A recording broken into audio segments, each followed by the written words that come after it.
राम राम, आप सभी का स्वागत है एक बार फिर से हमारे YouTube channel the Kshatriya legacy में।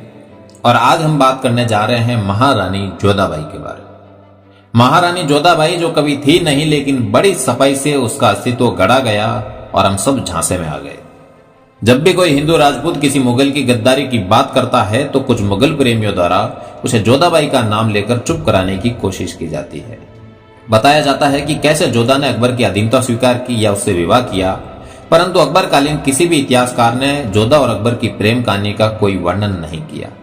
उन सभी इतिहासकारों ने अकबर की सिर्फ 5 बेगम बताई है: सलीमा सुल्तान, मरियम उज जमानी, रजिया बेगम, कासिम बानू बेगम और बीबी दौलत साद। अकबर ने खुद अपनी आत्मकथा अकबरनामा में भी किसी हिंदू रानी से विवाह का कोई जिक्र नहीं किया, परंतु हिंदू राजपूतों को नीचा दिखाने के षड्यंत्र के तहत बाद में कुछ इतिहासकारों ने अकबर की मृत्यु के करीब 300 साल बाद 18वीं सदी में मरियम उज जमानी को जोधाबाई बताकर एक झूठी अफवाह फैलाई।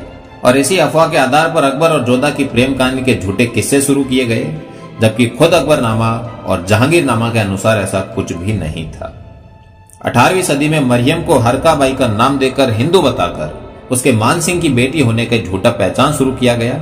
फिर 18वीं सदी के अंत में एक ब्रिटिश लेखक जेम्स टॉड ने अपनी किताब analysis and antics of Rajasthan में मरियम से हरकाबाई बनी इस रानी को जोधाबाई बताना शुरू कर दिया।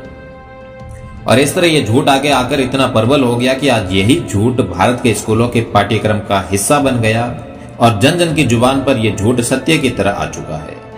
और इसी झूठ का सहारा लेकर राजपूतों को नीचा दिखाने की कोशिश की जाती है। जब भी मैं जोधाबाई और अकबर के विवाह प्रसंग को सुनता या देखता हूं तो मन में कुछ अनुत्तरित सवाल खड़े होते हैं कि आन बान और शान के लिए मर मिटने वाले राजपूत, सूरवीरता के लिए पूरे विश्व में प्रसिद्ध राजपूत अपनी अस्मिता से क्या कभी इस तरह का समझौता कर सकते हैं? हजारों की संख्या में एक साथ अग्निकुंड में जौहर करने वाली शतरानियों में से कोई स्वेच्छा से किसी मुगल से विवाह कर सकती है? इसी तरह कई सवाल खड़े हो रहे थे, लेकिन अब सच जानना था। अब जब इसका सच जानना था तो अकबरकालीन 2 पुस्तकों का सहारा लेना पड़ा। पहली अबुल फजल द्वारा लिखित अकबरनामा, और इस पूरी पुस्तक में कहीं भी जोधाबाई का कोई उल्लेख नहीं मिला। दूसरी अकबर के बेटे जहांगीर की आत्मकथा तुजुक के जहांगीरी, और इसमें भी जहांगीर ने कहीं भी अपनी मां जोधाबाई का एक बार भी जिक्र नहीं किया। कुछ स्थानों पर हीर कुंवर और हरकाबाई का जिक्र था। अब जोधाबाई के बारे में सभी ऐतिहासिक दावे झूठे समझ आ रहे थे। कुछ और पुस्तकों की जानकारी के पश्चात हकीकत सामने आई कि जोधाबाई का पूरे इतिहास में कहीं कोई जिक्र या नाम नहीं है। इस खोजबीन में एक और नई बात सामने आई जो बहुत ही चौंकाने वाली है। इतिहास में दर्ज कुछ तथ्यों के आधार पर पता चला कि आमेर के राजा भारमल को दहेज में रुकमा नाम की एक पारसियन दासी भेंट की गई थी, जिसकी एक छोटी पुत्री भी थी। रुकमा की बेटी होने के कारण उस लड़की को रुकमा बिट्टी नाम से बुलाते थे।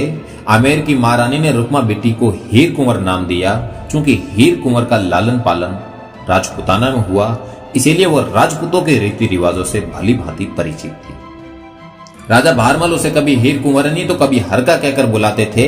राजा भारमल ने अकबर को बेवकूफ बनाकर अपनी पारसियन दासी रुकमा की पुत्री हीर कुंवर का विवाह अकबर से करा दिया, जिसे बाद में अकबर ने मरियम उज जमानी नाम दिया, जबकि वास्तव में वो कछवा राजकुमारी नहीं थी, बल्कि एक दासी पुत्री थी। राजा भारमल ने यह विवाह एक समझौते की तरह या रजपूती भाषा में कहे तो हल्दी चंदन किया था। इस विवाह के विषय में अरब में बहुत सी किताबों में लिखा है कि हमें इस निकाह पर संदेह है।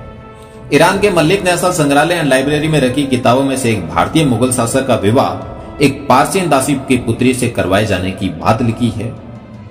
अकबर महुरियत में यह साफ साफ लिखा है कि हमें इस हिंदू निकाह पर संदेह है, क्योंकि निकाह के वक्त राजभवन में किसी की आंखों में आंसू नहीं थे और ना ही हिंदू गोद भराई की रस्म हुई थी। सिख धर्म गुरु अर्जुन और गुरु गोविंद सिंह ने इस विवाह के विषय में कहा था कि क्षत्रियों ने अब तलवारों और बुद्धि दोनों का इस्तेमाल करना सीख लिया है, मतलब राजपुताना अब तलवारों के साथ बुद्धि का भी काम लेने लगा है। 17वीं सदी में जब पारसी भारत भ्रमण के लिए आए तब अपनी रचना पारसी तीता में लिखा, ये भारतीय राजा एक पारसियन वेश्या को सही हरम में भेज रहा है, अतः हमारे देव अहुरा मजदा इस राजा को स्वर्ग दे। भारतीय राजाओं के दरबारों में राव और भाटों का विशेष स्थान होता था। वे राजा के इतिहास को लिखते थे और वीरादावली गाते थे। उन्होंने भी साफ साफ लिखा है कि गढ़ आमेर आई तुर्कान फौज ले गया ली पासवान कुमारी, राण राजिया रजपूता ले ली इतिहासा पहली बार ले बिन लड़िया जीत।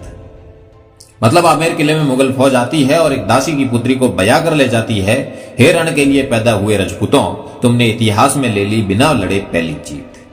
ये कुछ ऐसे तथ्य हैं जिनसे एक बात समझ में आती है कि कैसे किसी ने जानबूझकर गौरवशाली क्षत्रिय समाज को नीचा दिखाने के उद्देश्य से ऐतिहासिक तथ्यों से छेड़छाड़ की और अभी भी ये कुप्रयास जारी है। लेकिन अब यह षड्यंत्र अधिक दिन तक नहीं चलेगा।